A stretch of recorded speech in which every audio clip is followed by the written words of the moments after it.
जयपुर में इंसानियत को शर्मसार करने का मामला सामने आया, जहां दो बेटी एक बेटा बहु दामाद होने के बावजूद 90 साल के रिटायर्ड प्रिंसिपल का शव 3 दिन तक फ्लैट में सड़ता रहा। जब उनके फ्लैट से तेज दुर्गंध आने लगी तो पड़ोसियों ने पुलिस को सूचना दी।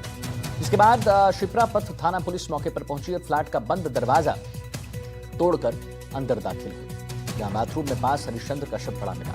शव के सिर पर चोट के निशान भी मिले। जांच में पता चला कि हरिश्चंद्र 3 साल से फ्लैट में अकेले रह रहे थे। उनका एक बेटा जयपुर में रहता है, जबकि 2 बेटियां दिल्ली और बेंगलुरु में रहती हैं। सूचना मिलने के बाद परिजन मौके पर पहुंचे। फ्लैट में रह रहे लोगों ने कहा कि प्रॉपर्टी की लड़ाई में दोनों बेटियां और बेटा अपने पिता से मिलने तक नहीं आते थे। कई बार बीमारी होने पर स्थानीय लोगों ने बेटा को सूचना दिया है और बेटी को भी सूचना दी गई, लेकिन पिता की सुध लेन नहीं ली गई। पिता के करीब 1 लाख रुपए महीना पेंशन आती है और वहीं उनकी पत्नी भी सरकारी नौकरी में थी, उनकी पेंशन भी आती थी। उन्होंने जयपुर में एक जमीन भी बेची थी जो कि करोड़ों में थी। हरिश्चंद्र के पास सब कुछ था, जो कुछ नहीं था वो था परिवार जो उनकी सेवा कर सके।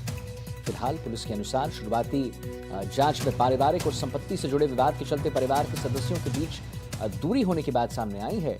हालांकि सभी पहलुओं की जांच अब भी जारी है।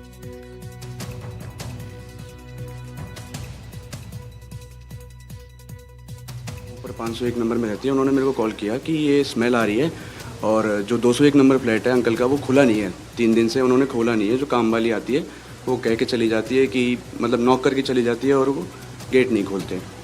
फिर स्मेल ज़्यादा बढ़ गई तो लोगों ने नोटिस किया कि ये 201 फ्लैट के पास से ज़्यादा आ रही है। तो हिरल जी हमारी 501 नंबर पर रहती है, मैंने बताया था। तो उन्होंने कॉल किया पुलिस को बुलाया। पुलिस ने गेट तोड़ा तो देखा अंकल अंदर डेड पड़े हैं। उनके बेटे बेटी हैं लेकिन वो आते नहीं हैं। उनकी एक बेटी थी जो बेंगलोर रहती थी, वो आती थी यहाँ पे अक्सर। अंकल रिटायर्ड प्रिंसिपल थे और मतलब काफ़ी अच्छे वेल कंडीशन थे अंकल। ऐसे कोई दिक्कत नहीं थी उनको किसी भी चीज़ की, लेकिन उनके टेक केयर करने वाला कोई नहीं था उनके पास। मैंने वीडियो कॉल पे बात कराई है उनकी बेटी की, उनको इस जगह बैठे थे, उनकी कैपेसिटी नहीं थी। उनकी बेटी ने मेरे को ये बोला, उन्होंने तो आने को बोला नहीं है। तो फिर मैंने लिख के ये दिया कि आप बोल दो मैं टिकट करवा दूंगा।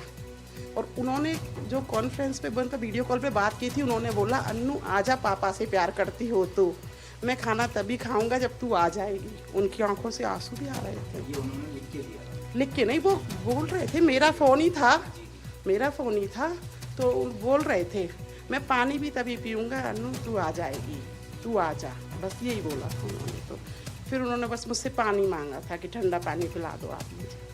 और फिर मैंने बोला भाई आप ऊपर चले जाओ, रेस्ट करो, और इससे ज़्यादा मैं क्या करती।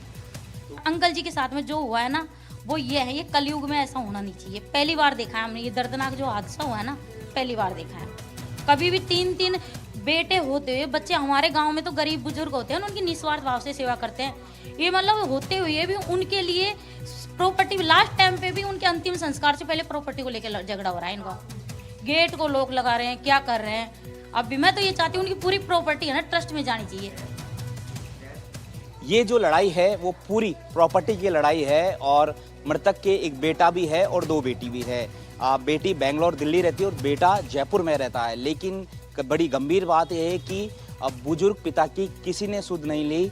जो फ्लैट में जो फैमिली रहते हैं वो बार बार उनको टेलीफोन करते रहे कि बीमार है, उनके आगे तबीयत का हालचाल पूछे, लेकिन कोई भी नहीं आया। यहाँ तक कि मौत के बाद भी 2 दिन तक कोई नहीं आया। पुलिस का जब टेलीफोन गया तब उसकी बेटी आई और उसके बाद अंतिम संस्कार हुआ। कलयुग में स्थानीय लोग कह रहे हैं कि ये घोर कलयुग चल रहा है। बेटा या बेटी हो और वो बुढ़ापे में सेवा करे, इसकी कोई गारंटी नहीं है। ऐसा ही मसला जयपुर में देखने को मिला। 2 बेटी, 2 दामाद, दोता दोती, इसके अलावा पोता पोती, बेटा बहू होने के बाद भी बुजुर्ग को बुढ़ापे के अंदर सेवा नसीब में नहीं हुई और 90 साल की उम्र में दर्दनाक उनकी पैर फिसलने से मौत हो गई। हो सकता था वो और 1-2 साल जी लेते, अगर कोई उनके पास रहता और समय रहते हॉस्पिटल लेके जाता और इलाज होता तो हो सकता है वो बच जाते। लेकिन वो तड़पते रहे और तड़प कर उनकी मौत हो गई और 3 दिन तक उनकी लाश जो है वो वॉशरूम में रही और जब बदबू आई तब जाकर ये पता चला कि यहाँ पर किसी की मौत हुई है। उसके बाद पुलिस आई और अब पुलिस पूरे मामले की जांच कर रही है। जो यहाँ पे स्थानीय लोग हैं उनका कहना है कि लड़ाई प्रॉपर्टी की है तो प्रॉपर्टी किसी को नहीं मिलनी चाहिए, ये प्रॉपर्टी ही ट्रस्ट में दे देनी चाहिए। सहयोगी निर्मल के साथ दीपक चावला, NDTV जयपुर।